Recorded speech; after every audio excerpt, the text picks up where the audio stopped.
When I first became governor, I was concerned about something that I was told Republicans shouldn't really be concerned about.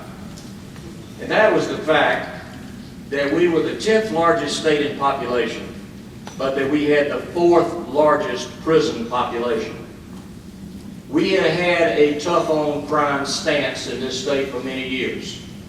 Not that it was inappropriate, but in hindsight, I felt it was not achieving the results that we wanted. To keep people locked up in our adult prison system costs over $18,000 per individual per year.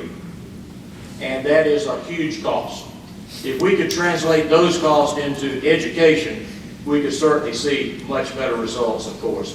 But our system requires that those who are a danger to society must be kept away from society. But we need to be realistic in that process, because as we looked at the numbers, a substantial number were classified as nonviolent. We had examples of things that worked in our state, but they were very few in number. That is, accountability courts. Courts that are DUI courts, drug courts, mental health courts, and in some places, veterans courts. The purpose of this is to take nonviolent offenders who are primarily involved with violations of the law because of addictions of one sort or another. And if they truly want a second chance and are willing to put out the effort that it takes to have a second chance, then we should afford them the opportunity to do so. Thanks to the work of the Criminal Justice Reform Council, who worked diligently prior to the 2012 legislative session. They worked all summer and they worked into the fall. They came back with recommendations that passed last year in the adult criminal justice system, and those reforms have been put in place. We believe they will save us substantial sums of money. In fact, the estimates are that it will save us from having to build additional prisons, and over a 5-year period will save us approximately $264 million in cost. Now, we have put over $12 million in the budget to be able to expand our accountability court system throughout our state. And there again, we think that is the right thing to do. Now, with regard to the justice arena, however, we know that that's the adult side of things. And we know that that's only part of the picture.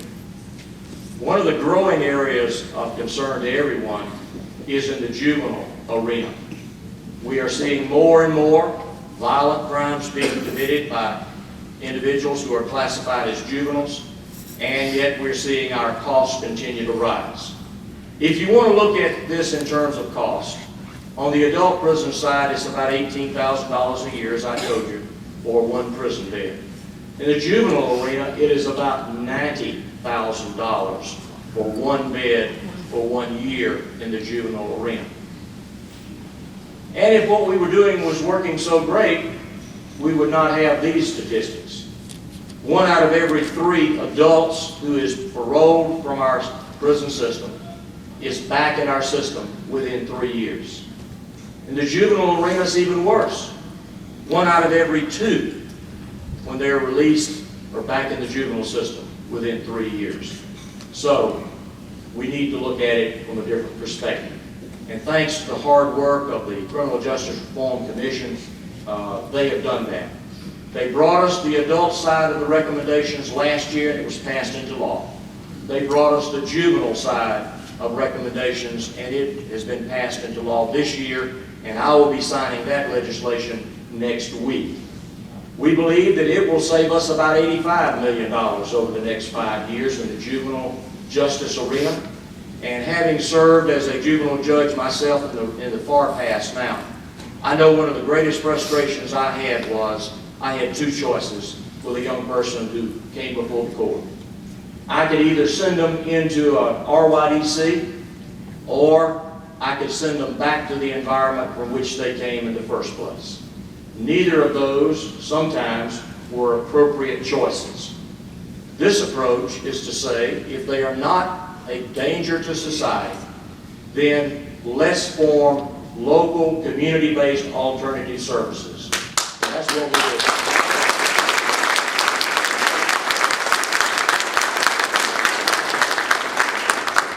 We started with that Criminal Justice Reform Commission that was created by statute in my first year in office. We saw the work that they did that took place in legislation in my second year in office.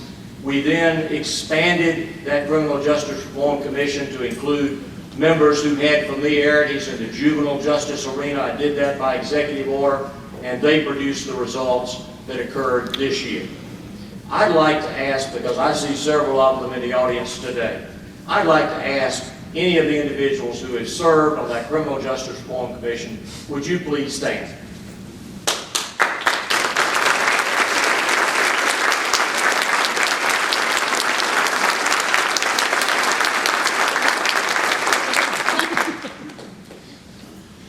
If any of you don't know, this is David McDade, who is a district attorney, and he's from Douglasville.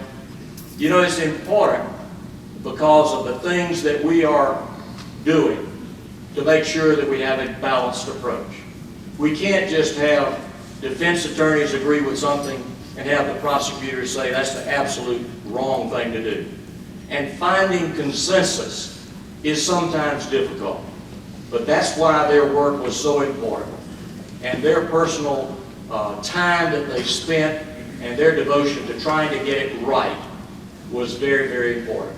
And the bill that we will see today is also the byproduct of that service that they have provided. Now, let me talk to you about that piece of legislation. It is House Bill 349, and the author of that bill, Rich Golick, is here with us today. And Rich, thank you.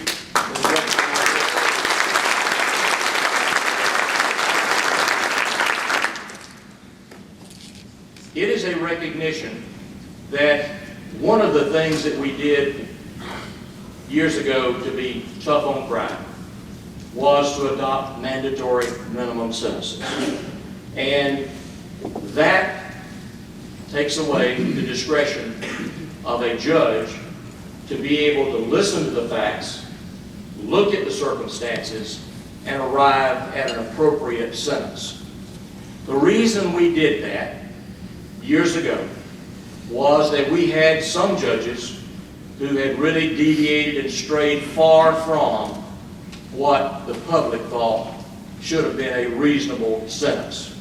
And they hadn't strayed in the direction of longer sentences, they strayed in the direction of weaker sentences. And that prompted the mandatory minimum from which a judge cannot deviate. But we recognize that that has its faults as well. That when a defendant who's accused of drug trafficking, for example, is not the leader of the enterprise and has no prior offenses, this legislation will give a trial judge, with the consent of the prosecutor, if they think it's appropriate, to be able to impose something less than the mandatory minimum sentence. It also deals with what we think is more appropriately titled truth in sentencing. And that is where the facts of the circumstance are such that neither the prosecutor, nor the defense attorney, nor the judge feel that what the law states as a mandatory minimum sentence is appropriate. And they all agree to that, then the judge is allowed to deviate from it. And we think that is the right thing to do. And why do we call it truth in sentencing? I'll tell you why. And the DAs can tell you very appropriately why. Because when they have a case that technically meets the definition of a certain crime and carries with it a mandatory minimum sentence, but the facts and the circumstances of it are such that if you didn't have that mandatory minimum sentence, you would say the mandatory minimum is inappropriate to fit the circumstances. Then what they do, because they are human too, and they understand that things need to be as equitable as possible. Many times the sentence that is imposed is not for the original offense, but a reduced offense, because the reduced offense gets you out from under the mandatory minimum of the original charge. Now that serves the need of that case, It gives the person a break, but suppose they come along sometime later and commit the same kind of crime again. Well, under normal circumstances, had the original plea been to what they were charged with originally, rather than the reduced offense, you would have had a prior like offense that a district attorney could show to the judge, and would, of course, increase the punishment that could be imposed in the second case. Since it's not the original charge, the second time around, it appears as if they had never done anything like this before at all. So therefore, by reducing the mandatory minimum sentence, you still retain the charge, so that if they do it again, then they've got a repeat offense of the same crime. So we think that, likewise, is the right thing to do. Y'all come around, let's stand behind, we'll make a... While they're organizing, tell you that the raffle will take place before we leave, okay? It's good to see you, Rich. Thank you for being here. Thank you. Thanks all for your help. Appreciate it. Hey, Tom, how you doing? Right. Let's see, I'll slide up and I'll get a little bit more room.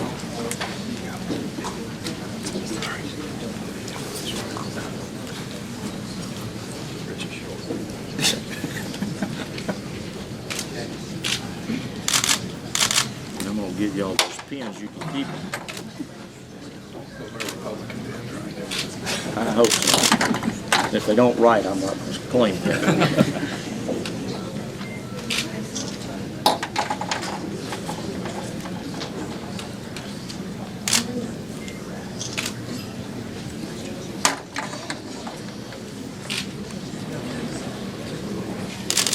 Okay, let's see. Just today's date, 25th? Yeah. Okay.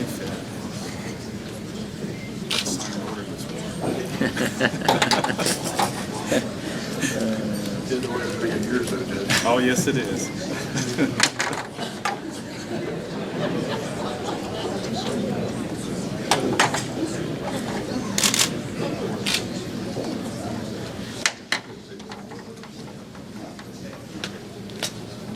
There we go.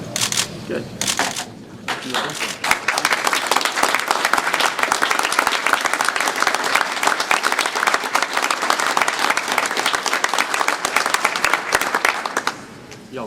Y'all grab a pen, and I know we don't have enough for everybody, but we'll get you one. How about that?